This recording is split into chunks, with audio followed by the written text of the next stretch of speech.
In November 1095, the Council of Clermont ignited a firestorm that would redefine the Mediterranean, as Pope Urban II called for an armed pilgrimage to reclaim Jerusalem. This series explores the brutal, complex reality of the First Crusade's opening years. By the late 11th century, the Byzantine Empire, once a dominant Mediterranean power, faced a catastrophic decline following the rise of the Seljuk Turks who aggressively expanded across Anatolia.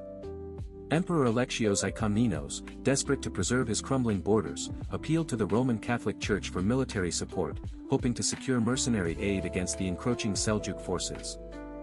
The conflict pitted a coalition of Western European nobility, including figures like Bohemond of Taranto and Godfrey of Bouillon, against the Seljuk Sultanate of Rum and the Fatimid Caliphate in Egypt. This was a clash of empires and religious ideologies. This map illustrates the vast geographic scope of the conflict, stretching from the recruitment hubs of Western Europe across the treacherous Byzantine transit routes into the Levant. The logistical challenge of moving these armies was unprecedented for the era.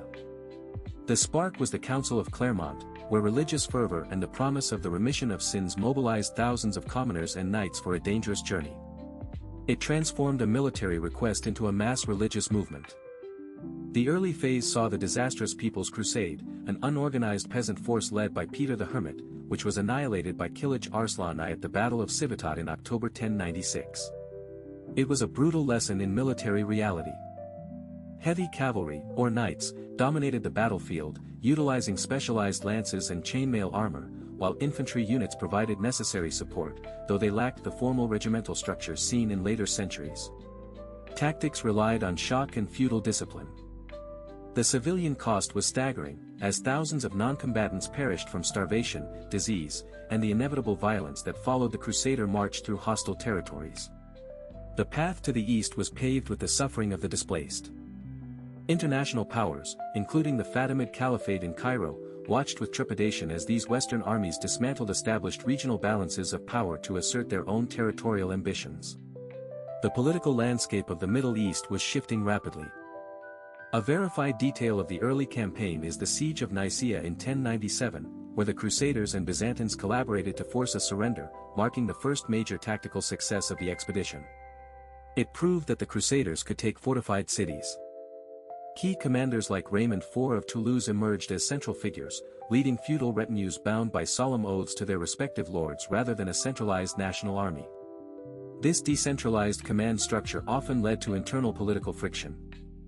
This map highlights the early fronts, showing the Crusaders' slow, grueling progress from Constantinople through the rugged Anatolian interior toward the strategic city of Antioch. Every mile gained was paid for in blood and supplies.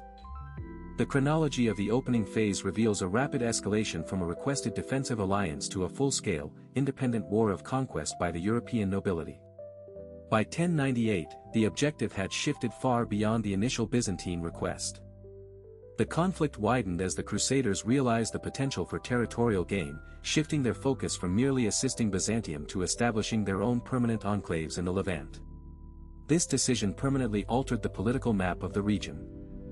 Both sides stood to lose everything, as the Seljuks fought to maintain their Anatolian holdings, while the Crusaders risked total annihilation in a foreign land without reliable supply lines. The stakes were absolute for every soldier involved. We begin to see the seeds of a major turning point, as the Crusaders' relationship with Emperor Alexios I soured, foreshadowing the eventual betrayal that would haunt the campaign. The alliance was fracturing under the weight of conflicting interests. The war was far from over as the Crusaders stood before the walls of Antioch, facing a grueling, 8-month siege that would push their endurance to the absolute breaking point. The city was a gateway to the south. Next, we will examine the miraculous discovery of the Holy Lance and the brutal, decisive battles that ultimately led to the siege of Jerusalem in 1099. The climax of the First Crusade was yet to come. The Crusaders utilized advanced siege towers and battering rams, which were essential for breaching the reinforced stone fortifications of cities like Nicaea and eventually the formidable walls of Jerusalem itself.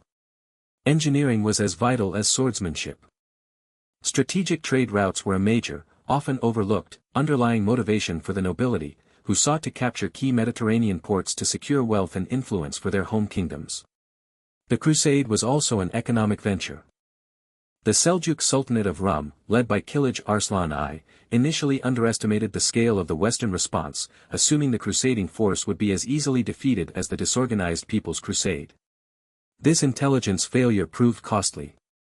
The First Crusade remains a defining moment in history, illustrating how religious ideology, combined with socio-economic desperation, can trigger massive, long-lasting geopolitical shifts that ripple through centuries of human civilization. Its legacy is etched into the landscape of the Near East.